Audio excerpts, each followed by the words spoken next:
श्रीगणेशाय नमः। अथ श्रीशिवरुद्राष्टकम्। नमामि समीशाननिर्वाणरूपं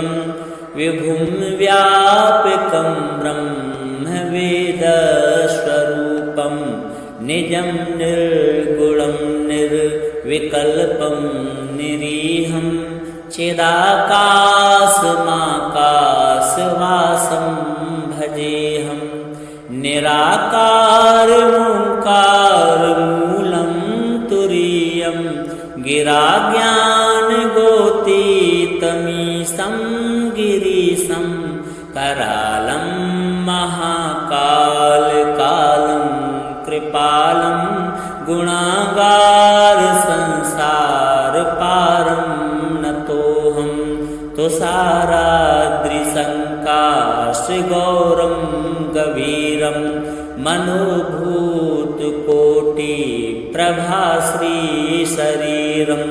स्फुरन्मौलिकल्लोलिनीचारुगङ्गा लसद्भालबालिन्दुकण्ठे भुजङ्गा चलत्कुण्डलं रुसुनेत्रं विशालं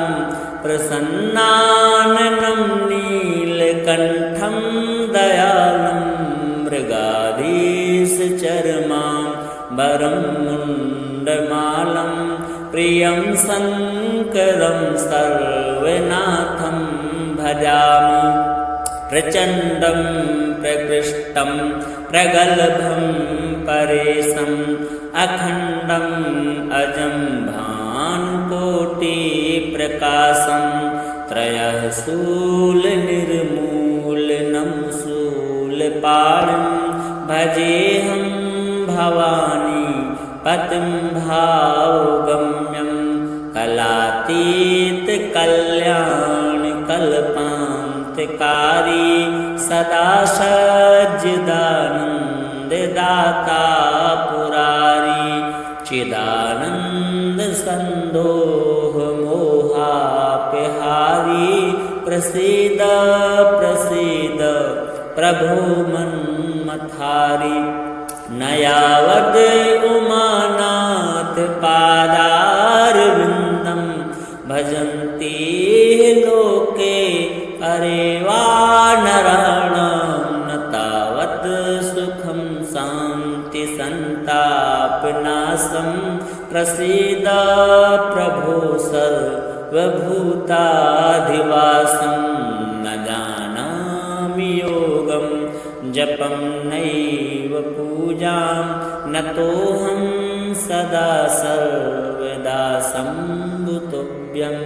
जराजन्मदुःखौगतातप्यमानं प्रभो पाहि आपन् नमामीश शम्भो प्रभो पाहि आपन् नमामीश शम्भो प्रभो पाहि आपन् नमामीश शम्भो। रुद्राष्टकमिदं प्रोक्तं विप्रेण हरतोषये ये पठन्ति नरा भक्त्या तेषां शम्भु प्रसीदति। नमामि समीशाननिर्वाणरूपं विभुं व्यापकं ब्रह्मवेदस्वरूपं निजं निर्गुणं निर्विकल्पं निरीहं चिदाकाशमाकाशवासं भजेऽहं।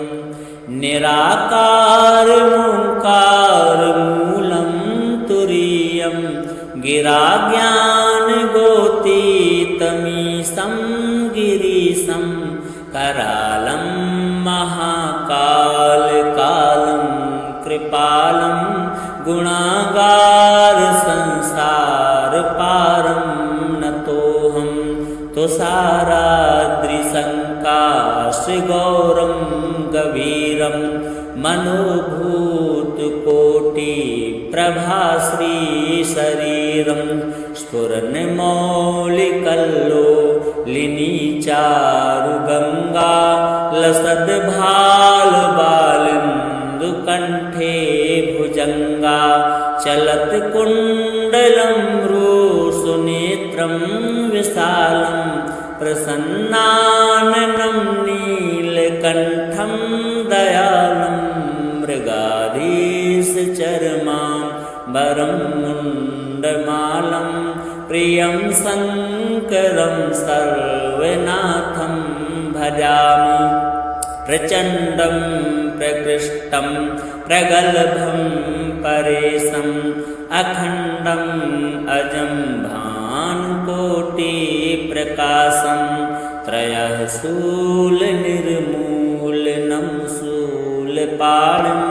भजेऽहं भवानी पतिं भावगम्यं कलातीतकल्याणकल्पान्तिकारी सदा सज्जिदानन्ददाता पुरारी चिदानन्दसन्दोहमोहापहारी प्रसीद प्रसीद प्रभो मन्मथारी न यावद् उमानाथ पादारविन्दं भजन्ति लोके अरे वा नराणां न तावत् सुखं शान्ति सन्तापनाशं प्रसीद प्रभो सर्वभूताधिवासं न जानामि योगं जपं नैव पूजां नतोऽहं सदा सर्वदा सम्भुतोऽभ्यं जराजन्मदुःखौगतातप्यमानं प्रभो पाहि आपन् नमामीश शम्भो प्रभो पाहि आपन् नमामीश शम्भो प्रभो पाहि आपन् नमामीश शम्भो रुद्राष्टकमिदं प्रोक्तं विप्रेण हरतोषये ये पठन्ति नरा भक्त्या तेषां शम्भु प्रसीदति नमामि समीशाननिर्वाणरूपं विभुं व्यापकं ब्रह्मवेदस्वरूपं निजं निर्गुणं निर्विकल्पं निरीहं चिदाकाशमाकाशवासं भजेऽहं निराकारमोङ्कारमूलं तुरीयं गिराज्ञानगोतीतमीशं गिरीशं करालं महाकालकालं कृपालं गुणागारसंसारपारं नतोऽहं तुषाराद्रिसङ्काशगौरं गभीरं मनोभूतकोटिप्रभाश्रीशरीरं स्फुरन्मौलिकल्लोलिनीचारुगङ्गा लसद्भालबालिन्दुकण्ठे भुजङ्गा चलत्कुण्डलं रुसुनेत्रं विशालं प्रसन्नाननं नीलकण्ठं दयालं मृगाधीशचर्माम्बरं मुण्डमालं प्रियं शङ्करं सर्वनाथं भजामि प्रचण्डं प्रकृष्टं प्रगल्भं परेशम् अखण्डम् अजं भानुकोटिप्रकाशं त्रयः शूलनिर्मूलनं शूलपाणिं भजेऽहं भवानी पतिं भावगम्यं कलातीतकल्याणकल्पान्त सदा सच्चिदानन्ददाता पुरारी चिदानन्द सन्दोह मोहापहारी प्रसीद प्रसीद प्रभो मन्मथारी न यावद् उमानाथ पादारविन्दं भजन्ति लोके अरे वा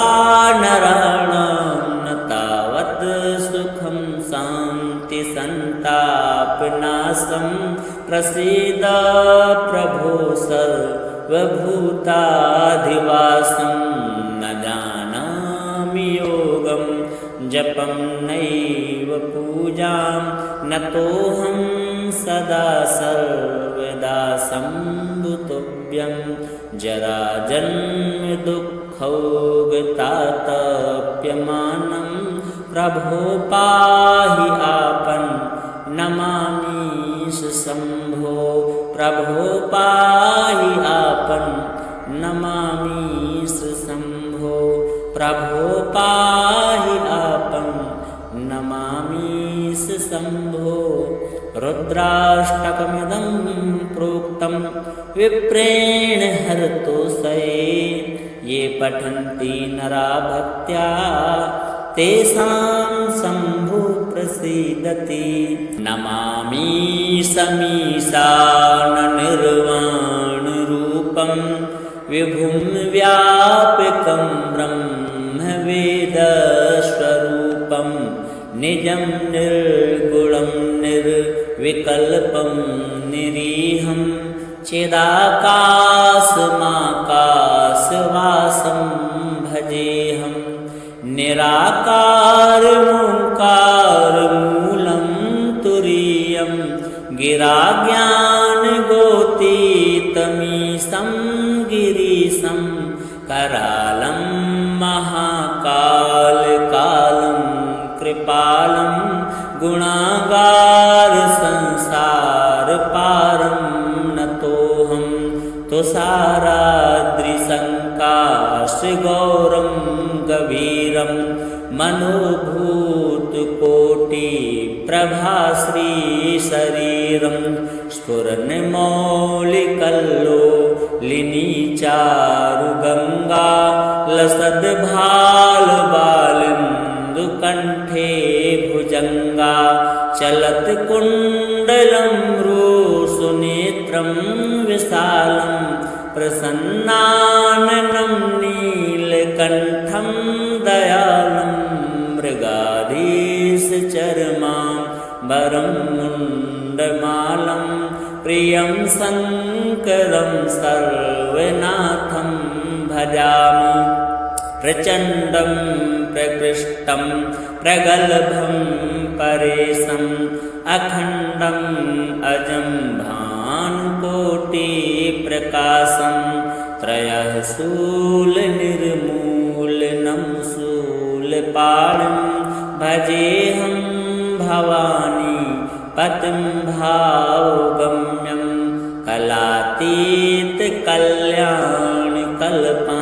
कलातीतकल्याणकल्पान्तकारी सदा सच्चिदानन्ददाता पुरारी चिदानन्दसन्दोह मोहापहारी प्रसीद प्रसीद प्रभो मन्मथारी न यावद् उमानाथ पादारविन्दं भजन्ति लोके अरे वा नराणां न तावत् सुखं शान्ति सन्तापनाशं प्रसीद प्रभो सर्वभूताधिवासं न जानामि योगं जपं नैव पूजां नतोऽहं सदा सर्वदा सम्भुतोऽभ्यं जराजन्म दुःखौगतातप्यमानं प्रभो पाहि आपन् नमामि शम्भो प्रभो पाहि आपन् नमामि शम्भो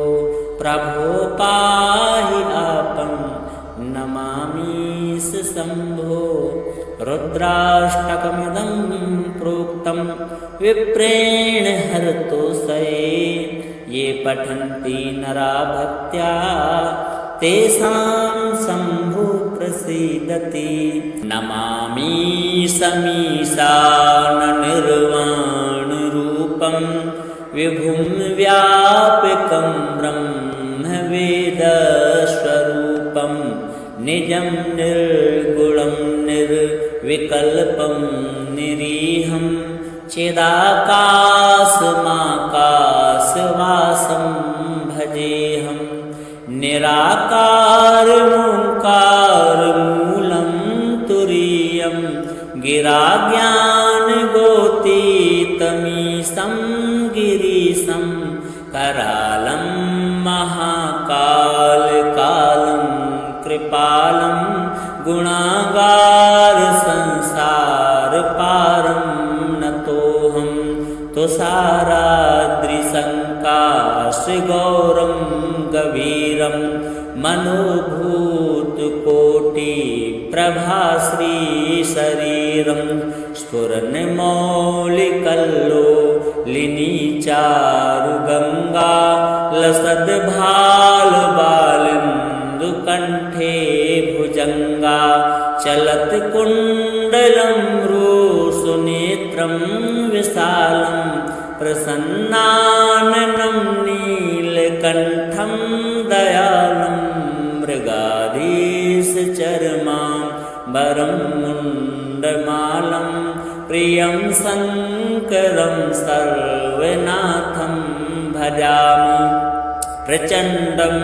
प्रकृष्टं प्रगल्भं परेशम् अखण्डम् अजं भानुकोटिप्रकाशं त्रयः शूलनिर्मूलनं शूलपाणिं भजेऽहं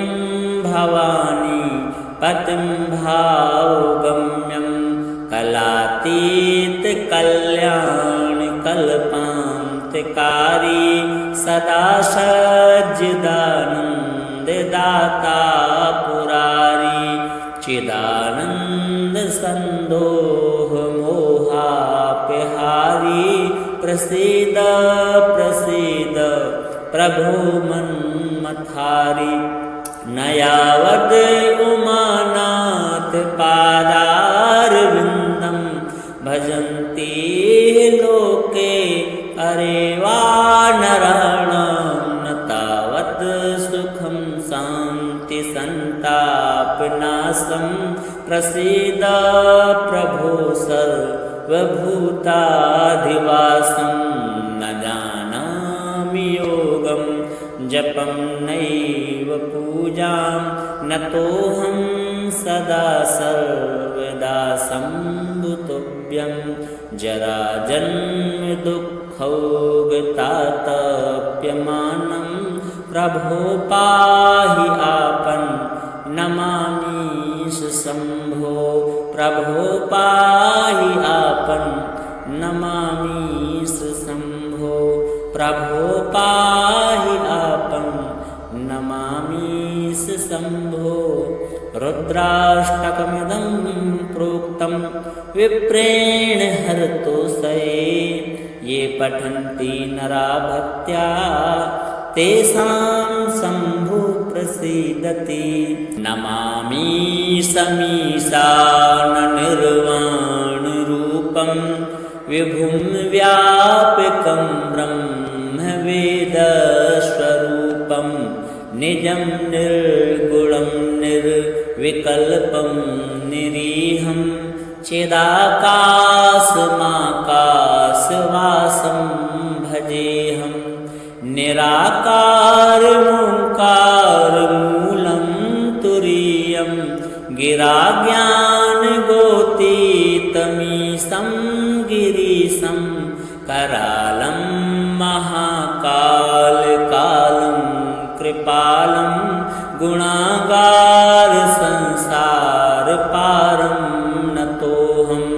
तुषाराद्रिसङ्काशगौरं गभीरं शरीरं मनोभूतकोटि प्रभाश्री शरीरं स्फुरन्मौलिकल्लो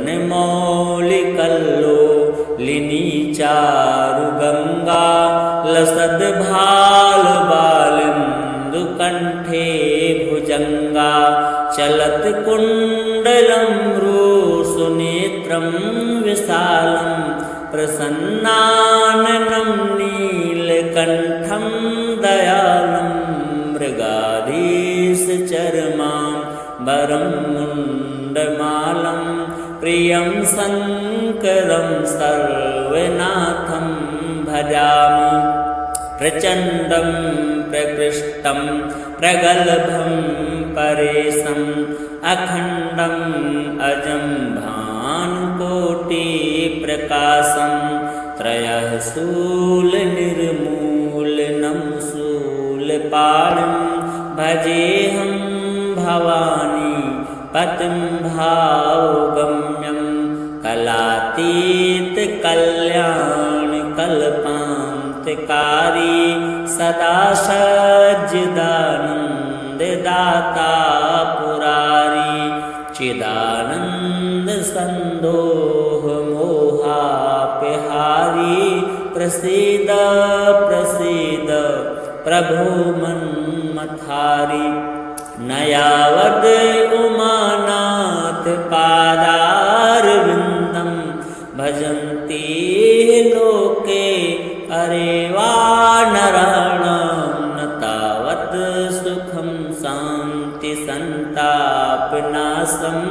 प्रसीद प्रभो सर्वभूताधिवासं न जानामि योगं जपं नैव पूजां नतोऽहं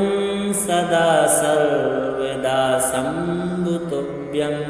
जराजन्म दुःखौगतातप्यमानं